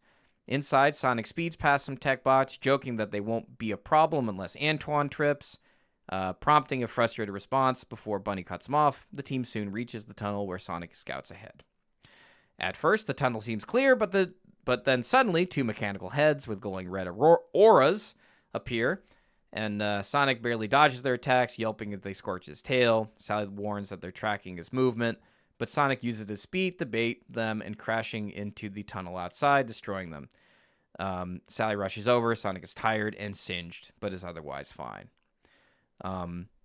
Outside, Polo and Dirk land on the Doomsday's tower, only to be intercepted by SWAT bots, and inside, Sonic and the others arrive at the Doomsday pod assembly line where robotic hands dip frameworks into mysterious yellow liquid. forming completed Doomsday pods. Realizing this must be stopped, Sally attempts to contact their squads via Nicole, but no one responds. Antoine correctly deduces that they've been captured, and Sally reluctantly agrees that they're on their own. Sonic, however, insists on staying behind while the others escape on a Doomsday pod. Sally protests, but Sonic refuses to back down. Watching through a surveillance camera or footage, watching through a screen, meaning that they're being surveilled.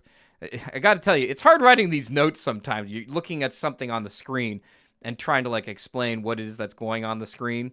So bear with me. Snively asks if they should seal the exit, but Robotnik refuses. So he wants Sonic isolated for their final confrontation. When Snively questions this, Robotnik lifts him to the ground, declaring about how much it means to him to personally finish Sonic off. He activates his jet boots and orders Snively to open the skylight and blast into the sky. Left alone, Snively mutters that he just has a bad feeling about this. Because this is a Han Solo reference, I think. Have they said this before in the show? I have a bad feeling about this. I feel like they have. But it's never from the bad guys. It's usually from the good guys. Correct. So this is correct. It is kind of an inverse of the triple. Because again, that's the big Star Wars joke. It's like, I got a bad feeling about this, and this time it's like, Snively's saying it. The bad guys are saying it. I don't have many notes for this episode. You notice it's all description because I'm saving it towards the end here. I got a lot to say. Yeah, me too. I'm with you. It's kind of I think we both have, deep discussions. And one thing that you pick up, I noticed this on second watch. I don't know how I didn't notice it in first watch. Robotnik's outfit, right, in the show. Mm-hmm. He has I don't know how you describe this.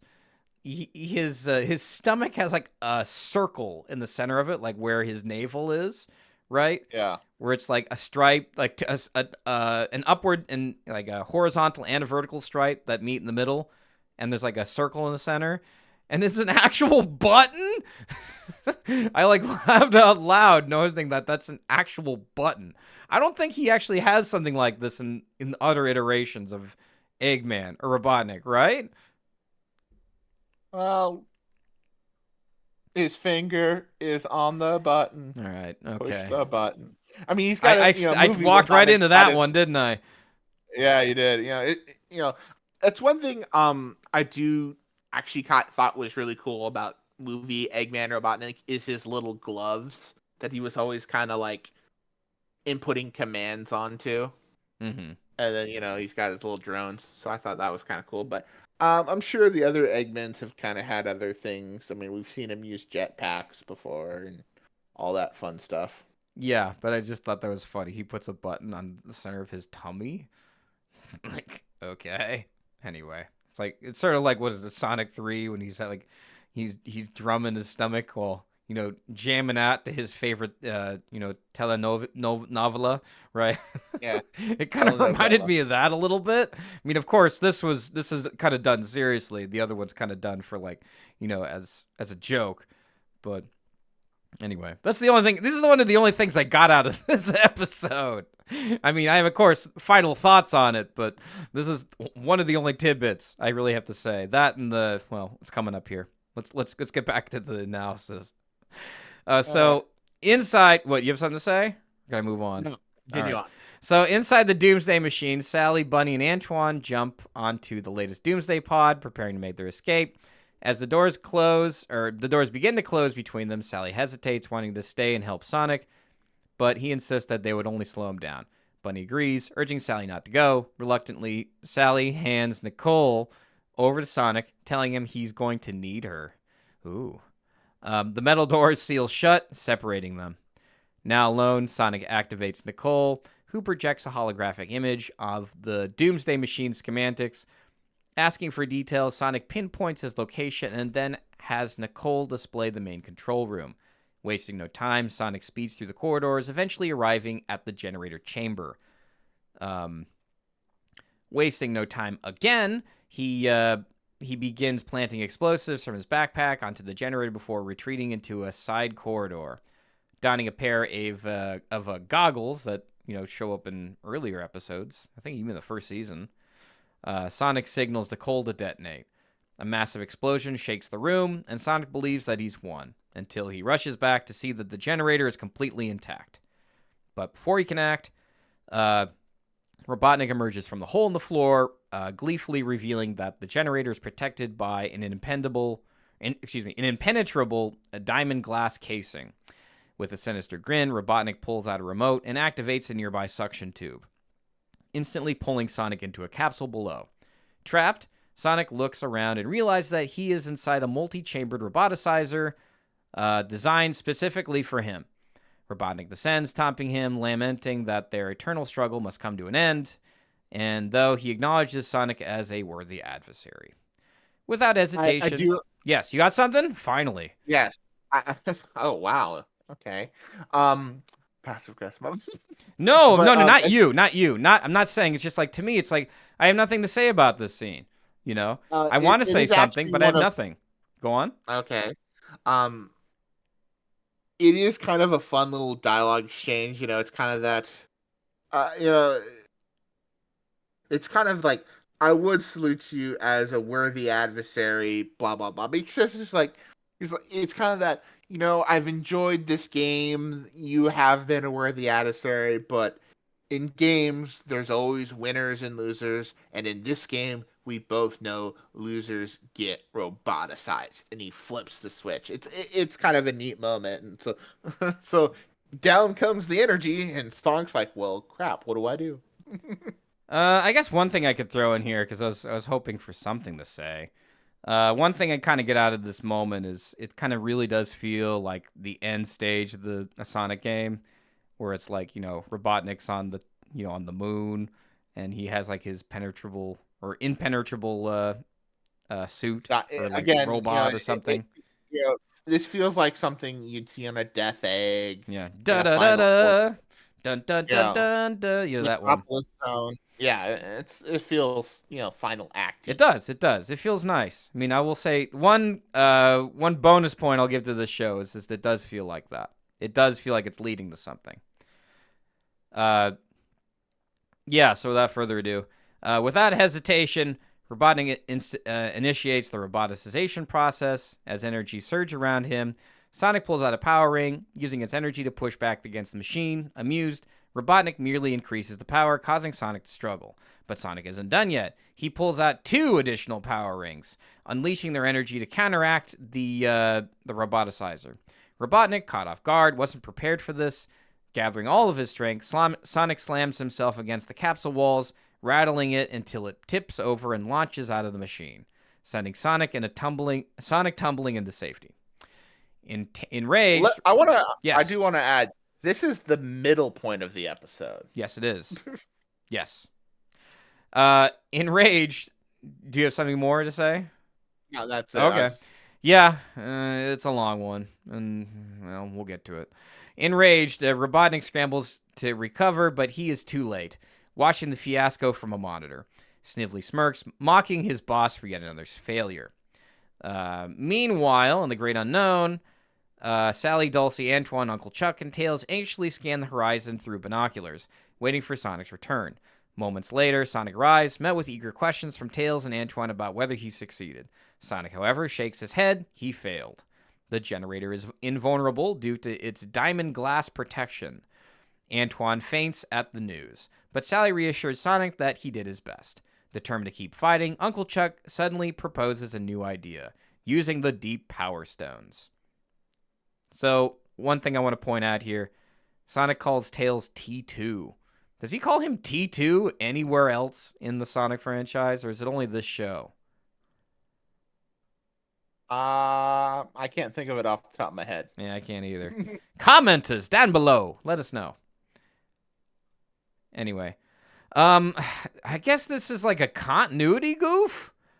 Why did they lost the Power Stones? Don't they have both already? No, they don't. They had one.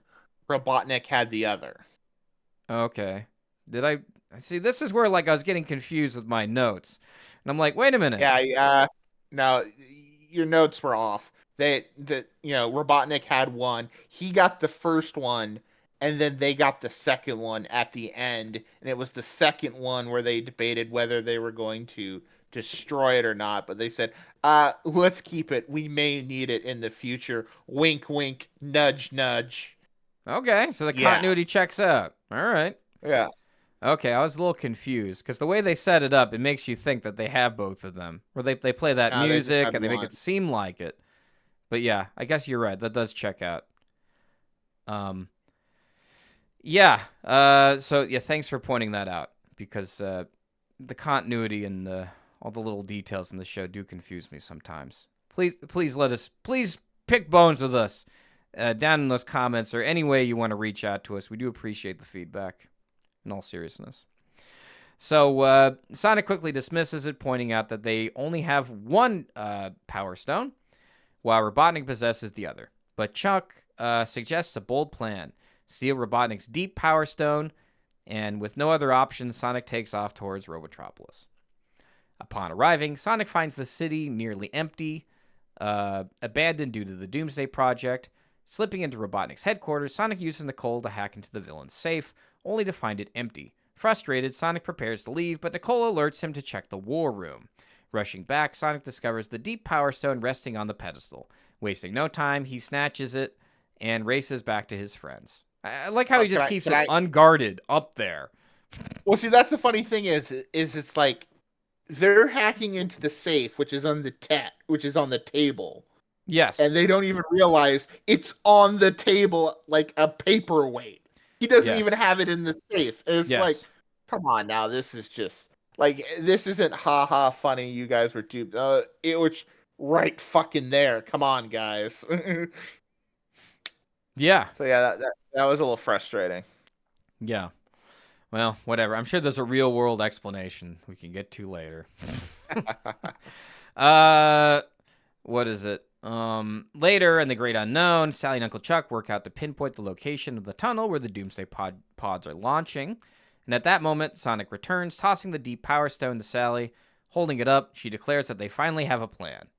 Sonic and Sally arrive at the Doomsday machine, and when they're ready to face whatever's coming their way, Nicole warns them to stop just above one of the Doomsday pod's tunnels, and they start getting their equipment ready. Sally explains that once they get inside, they'll connect the deep Power Stones to unleash some serious destruction. But of course, Sonic wants to go in alone. However, Sally covers his mouth and tells him that they're in this together no matter what happens. Sonic kisses his hand, and Sally jumps into his arms as Sonic spins around like a drill under the floor. Kisses her hand. What's that? He said he kisses his hand. He kisses her. Did I say his? All right, well. Yes. Yeah. Sally's a man, confirmed. Excuse me. This is Freudian slip. I don't know, some sort of slip. Note slip, English slip. What do you want to call it? Yeah, spins around like a drill under the floor where they are standing, emerging into the tunnel. Sally pulls out a flashlight. They spot a Doomsday pod headed their way. Sonic destroys it with their last metal-eating balloon, but the countdown is on. Only a minute until the next pod. Sonic grabs Sally, and off they go to the control room of the Doomsday machine. But once they're inside, Sally gets a little worried about what'll happen when they connect the deep Power Stones. The explosion could not only destroy the machine, it might take the whole planet with it. But Sonic suggests they reverse the connection to generate incredible power instead of destruction. Is this like a Ghostbusters thing? Don't cross the streams? Or was this explained? I think it was explained in the Drood Henge episode, right? Yeah, they basically said if you connect them one way, you get a unlocked power. If you connect it, the other way, boom. So they were originally planning to use it boom, and then they realized, well, if we go boom, how big is the boom going to be? And it's kind of a bada bing, bada boom, there goes Mobius. So they decided, well, what if we do it the other way? And Drood Henge powers activate. And we get the closest thing we get to Supersonic. And yes. Super Sally. And Super Sally. I never saw this episode when it came out. I only saw it on DVD much later. So I didn't even know that like Sally did the speed run Sonic does until much later. What cracks me up is I made this an AMV several years ago when you realize that Sally and Sonic did the double boost. Like, let's see, this was 2000 and this is 1994. Forces came out in 2017. So 13 years later. No, wait a minute. 2017 minus. Well, a decade and a half, maybe 2 decades later, the whole point of Sonic Forces is you get the little fist bump power, double dash where you all just zoom around with Sonic. It's like, she did it first. You saw it here, folks. You saw it here. This is where this is the origin. First. Yeah. Sally did a lot of things with Sonic first. Oh, okay, all right. No, don't say that out loud. You can't say the quiet part out loud. Don't worry, we're doing Sonic X next, everyone. Sonic X is next, and I'll have positive things to say. Fans. What? Calm down, SatAM fans. Calm down. Don't get angry. Exactly. We're here for the SatAM. We're here for the Sonays. We're here for all the ships. We're your multi-shipper podcast machine. We'll continue finishing this episode. So I'm going to segue into the rest of it. Unbeknownst to them, they're being watched. Sonic and Sally, that is. A surveillance orb records everything, and Snively alerts Robotnik that Sonic is back. Robotnik, shocked to see that Sonic and Sally have the deep power stones. He orders all of the SWAT bots to head to the brain room. I love this name, by the way. Wish they had an actual brain in there. And secure those stones. Meanwhile, Sally asks Nicole to analyze the deep power stones, and Nicole confirms that they're like power rings, but 10,000 times more powerful. Sally's worried, but Sonic reassures her that they've come this far and they trust each other.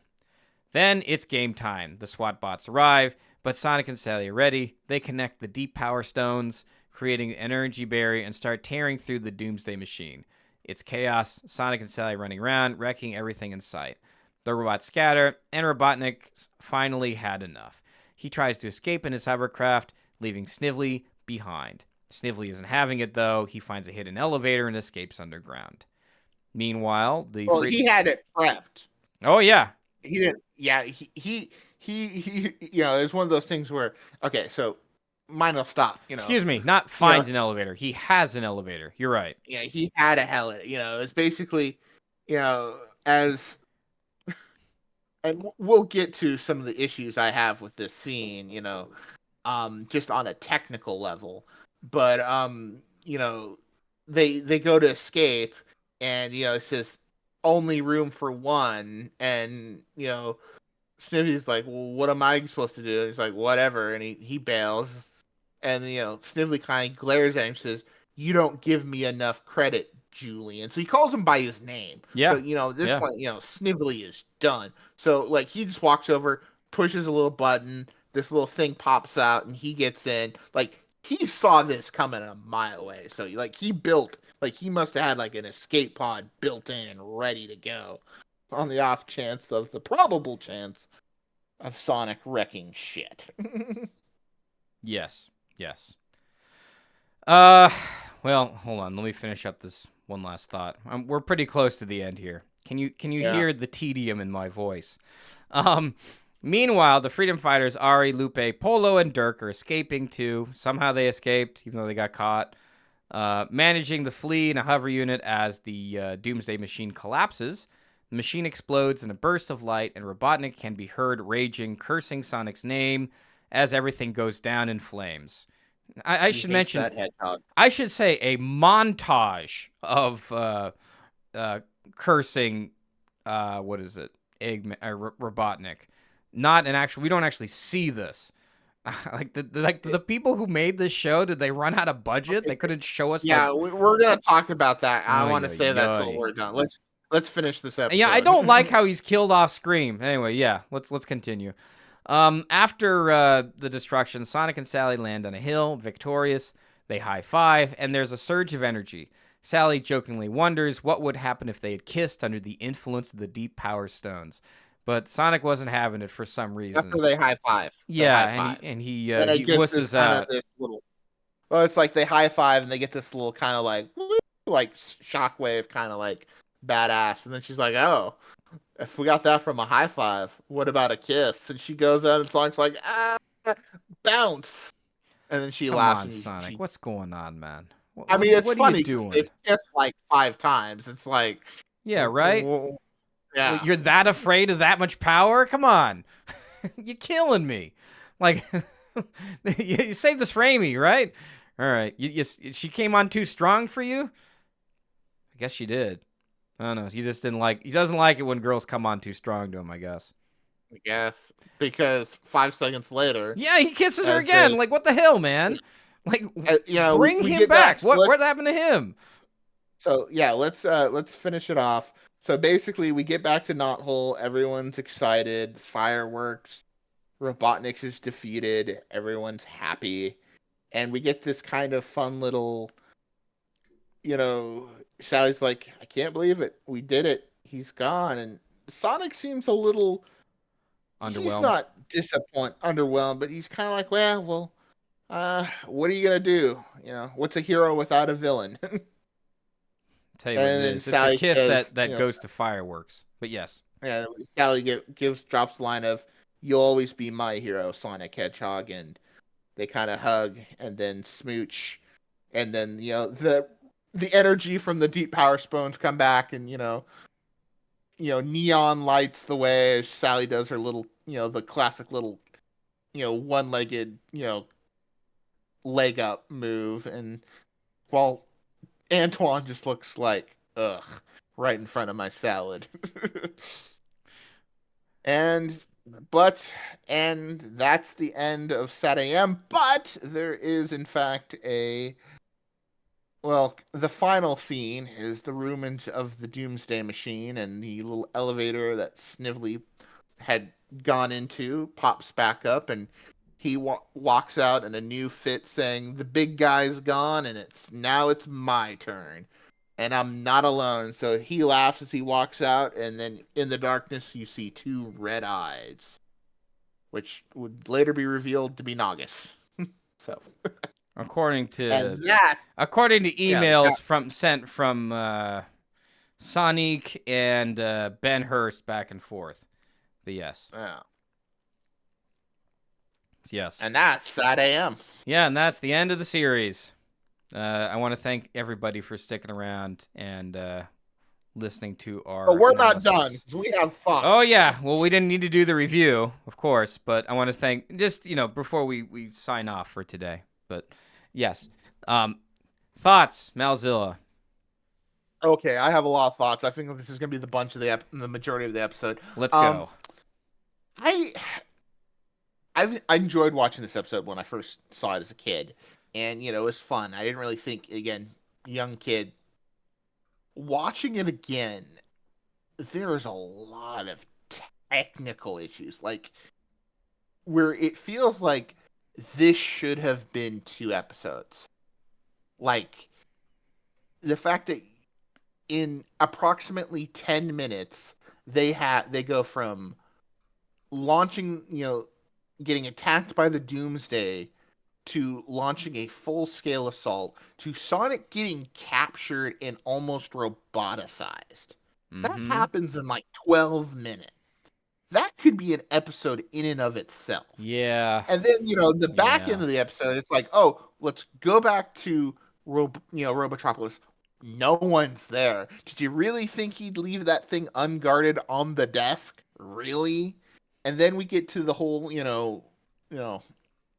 fist bump, double dash thing where it's really just, it's not even an animated sequence. It's just like images just strobe lighting on top of each other, and almost feels like you want to give a seizure warning. It's like na flash image, them running image, then with Robotnik going, "I hate that hedgehog," and then poof, it's gone. It's the end. Mm-hmm. And then they cuck us with a cliffhanger too. Ugh, it hurts.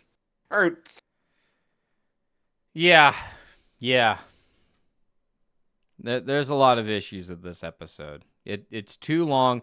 I mean, I guess what I could say about it, the reason why it just doesn't work, the my theory. I have a theory here. I'm not sure if maybe you agree with this. I got the impression. What I do is I smell studio hands all over this. To me, it seems like I'm picturing like a producer walking in saying, "We got an angry call from parents saying the show's too dark. You got to make it like friendlier, right? That means you can't have any episodes like season 1 where they end on a downer. Like, so for example, Spyhog ends on a happy ending. Drood Henge ends on a happy ending, right? Because like I was even getting confused during Drood Henge, like you just saw in real time, where I didn't understand that they only had one stone, right? And I feel like they should have like shown it in some way that shows me that they only have one stone, and it's kind of a downer of an episode because Robotnik still has the other, and he's going to use it to his advantage, and he's going to get really closer to developing another stone or something. Well, I would counter argue. I would say Okay, it's not so much a counter. It's like, oh, they did the right thing. They stopped him from getting the second stone. Because right, that's basically, fair. That's fair. he got it, and then because they said you needed all 3 scrolls, and then they kind of, you know, ran him on a wild goose chase, and then just, you know, did what they thing, and they, you know, they got the second one, and they said, well, what do we do? Should we destroy it to prevent it from having it? And I'm like, nah, let's hang on to it. We might need it, which they would.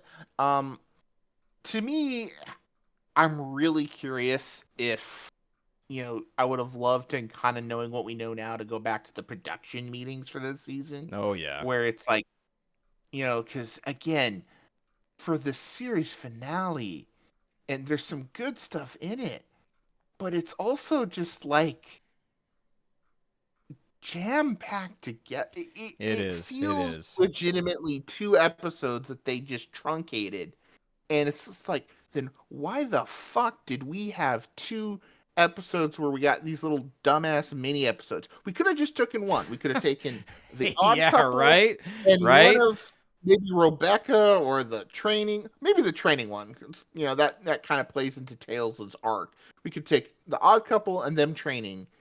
We didn't need the biker cannibals. We didn't need Rebecca. You gotta toss them out. Set this up as like Doomsday Project Part 1. We actually meet, the 2 other freedom fighter leaders. We could give them a personality. They could actually have lines.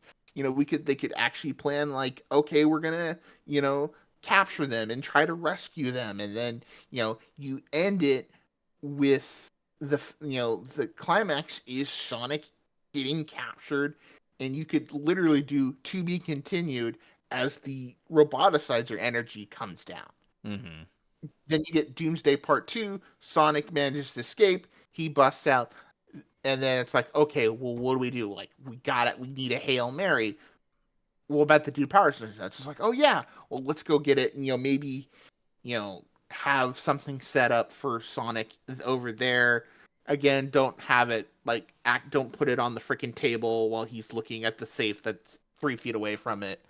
And then, have the last, 10, 12 minutes, actually, again, that full scene of them running around, actually make it a scene instead of just a bunch of images overlaid on each other, like still images. Again, that just seems it's so technically bad. And it's not like it's not written as a story beat, because I think we all know if it was actually had time, they could have really animated it. It's just like, it feels like we're out of money. Let's just still image, edit, dub, Jim Cummings' voice over it, and then boom, that's it. And then we have the finale of, we get the big Sonic Sally kiss, and then the tease for season 3, which then leads me to believe, if they had known that if I kind of wonder, and maybe some more SatAM historians will be able to answer this, but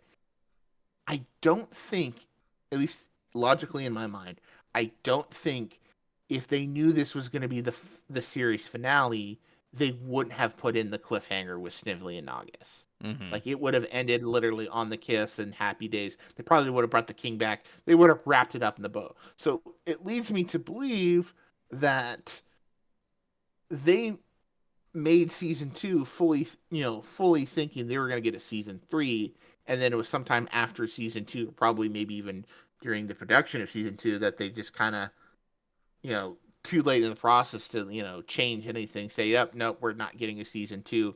Power Rangers is kicking our butt and we're not getting any view times. Sorry, ABC, do better. Get good. But yeah, it's just, this is where some of the previous issues that episodes that have had issues have it from, just writing. This isn't so much writing. This is clearly a budget technical failure of an episode. And maybe I'm failing as being a little too hyperbole. Like, the content of this episode is fine. Is just the logistics when you start looking at it at a technical level, which is something I really don't do. I don't really have that critical eye unless it's something blatant like this. Saying it's like, if you could have just dropped a couple of those comedic Antoine episodes that no one cares about, and once we get to our big SatAM in memoriam episode, we'll go a lot more into detail about that. But it's just like, we could have done without those. We could have made this 2 episodes. You could have had you could give Bunny more stuff to do. You can give Rhoda more stuff to do. You could have made this, even if it was at thought time a season finale, you could made it a legitimate season finale instead of just something that feels like it was made. It's like the college term paper you pull an all-nighter typing up, the day before it's due. Yeah, that's a pretty good analogy, or a pretty good comparison. That's definitely what it feels like. If everything feels rushed, because I feel like the thing that could have really helped it was there's a lot more, like, in terms of story beats, you could have had a lot more negatives. I think that what they should have done was they build up. You could probably still have the same episode and have it still hit a bit harder, but I really feel like you needed to add in a bit more about how much Robotnik is winning, even though how much planning our heroes are doing. That way it would have felt a bit more earned and rewarding of a watch, because at least when I'm watching this episode, I'm constantly seeing win after win after win, right? And I'm not really seeing much about how much, Robotnik is just failing, right? Excuse me. I'm not really seeing about how smart, a good Robotnik is, right? You want a good villain that's clever, who's cunning, who wants the same thing that Sonic does, but he wants it he has a different sort of philosophy, right? And here, it really just, it doesn't pay off. There's no, real, sure, on paper, all these ideas sound great. They all sound like interesting ideas that lead to somewhere else. So, when you go back and you think about this episode, you have better memories of the episode, and it's better than actually watching it, which is a terrible thing to do. Yeah, it hurts. It hurts. What I'm saying is, this is a great background watch, but you will be so confused if you actually sit down and not use your phone or not do background watch or to not do anything else if you're just focused on this episode only. I had to do it. I had to sit down and watch seriously, because there are certain parts and I'm like, wait a minute, did Robotnik get killed off screen? I had to go back and did I miss something? Did he walk somewhere that he went someplace? And it was really kind of jarring. It honestly to watch. doesn't even make sense that he didn't escape. He was in a hovercraft. He could have, got out. Right. This isn't like the Sonic movie 2 or Sonic movie 3, where obviously you see where Robotnik's in a fucked situation, right? Again, it's one of those things where it's animated so wonkily, it ruins the sequence, because it's not even animation. It's just a bunch of images superposed on top of each other. Yeah. And yeah, it's it'd be one thing if they had created a vortex and you could see his pod getting again, the technical issues of this episode. I feel like somewhere along the way they ran out of budget. It's Possible, and yeah.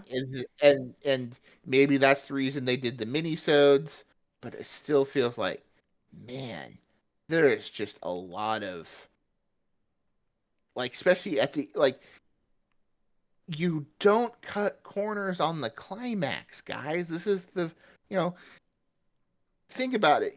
Like, take Sonic Movie 3, for example. I mean, it could have, the final fight could have been slightly edited. They didn't really need to juxtapose. Oh, here's the Eggman fighting one another, and, with Sonic and Shadow going ham on the robots. Uh-huh. But again, at the same time, it's like you got Super Sonic, Super Shadow. They joined forces. They did the little fist bump. You got live and learn plan. It clearly they put the money into the finale scene. This one feels like, oh, we need to, we're out of money. Let's just wrap it up.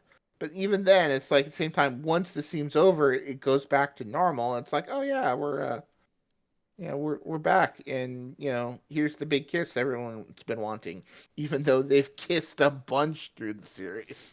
Yeah, that's not earned either. That's true.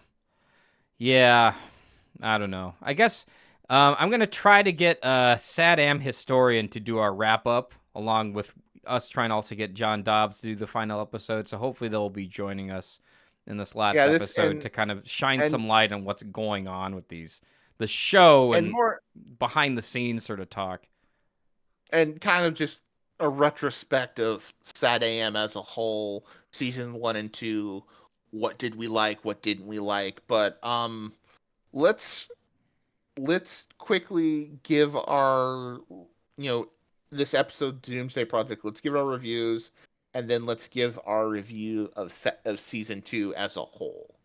So like I Well, said, I want to save that. I have a whole lot more to say about that. I kind of want to save that for the next episode.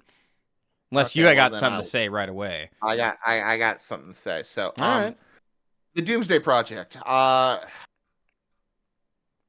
got to give it a B minus. Like, there's some good stuff in it that is really good, but just like, I mean, part of me wants to bring it down to the C, but I feel guilty for saying that, so I'm just gonna give it a B minus. Season 2, I enjoyed it much more than season 1. I've said it ad nauseum, and I'll keep on saying it. Season 2 is, if season 1 was the IDW, everything for the most part is fairly consistent. Not a whole lot of highs, not a whole lot of lows. Season 2 is Archie, where the highs are highs and the lows are kind of eh. And I feel like season 2 as a whole, it's better because the really episodes are some of the best Sonic content, animated shows episodes we've gotten. This is very much, would set the tone for the Archieverse, that would last up until, the main Archieverse, lasting till like, what was it, 2010, 2011 when the reboot happened, and then obviously going on till 2016, 2017 when it finally ended. But yeah, Season 2's good. It's got some stinkers, and unfortunately, it doesn't quite end on the high note that you'd want. But it's still very good, and I still think it is the best of the two. Yeah, I can agree with that grade. B minus. I don't want to be too mean either. I was thinking C plus, but yeah, B minus. I mean, it's not awful. It is watchable. It is an It's episode. It didn't. watchable, I didn't but hate again, it. I like seeing Sonic call Nicole babe. So that was funny. But again, it's just one of those things where it's like, it just it feels so, like, the technical issues are just, I'm not really one to bitch and moan about animation and the budget, because a lot of times there's just so much things going on mm-hmm. behind the background that we don't know about, that have caused them to do stuff. But this just, again, just it hurts it, and I can't just brush that effect aside. It hurts it to a lot degree. Yeah. And again, if they'd made it 2 episodes, it probably would have been great. That's fair. Like I think you could have fixed so much of the issues if you just made it in a two-parter. Doomsday Part 1, Doomsday Part 2, toss out, King Antoine and his biker cannibals and Rebecca and give it another episode and wham bam shang-a-lang, where we go. Yeah. I can agree with that. And that's all I got to say about that. I have more to say about the show as a whole, but I want to save it for the next episode. But I understand that you have something to say, fine sir. I mean, I just said what I. Oh, that's say, it. But I thought you were gonna say something about like the show as an entirety. Okay. Oh no, I was gonna say, this was just I wanted to give my thoughts on season 2 as a whole, and then in the next episode, we'll do our in memoriam SatAM. We'll see if we can get our guests on here, kind of have a fun little roundtable discussion, and kind of what worked, what didn't work, the legacy of it all. Because again, I think that's really at the end of the day, the legacy of SatAM is something that. Yeah, that's fair. I feel like Sega needs to acknowledge. They don't have to, just to find like, what?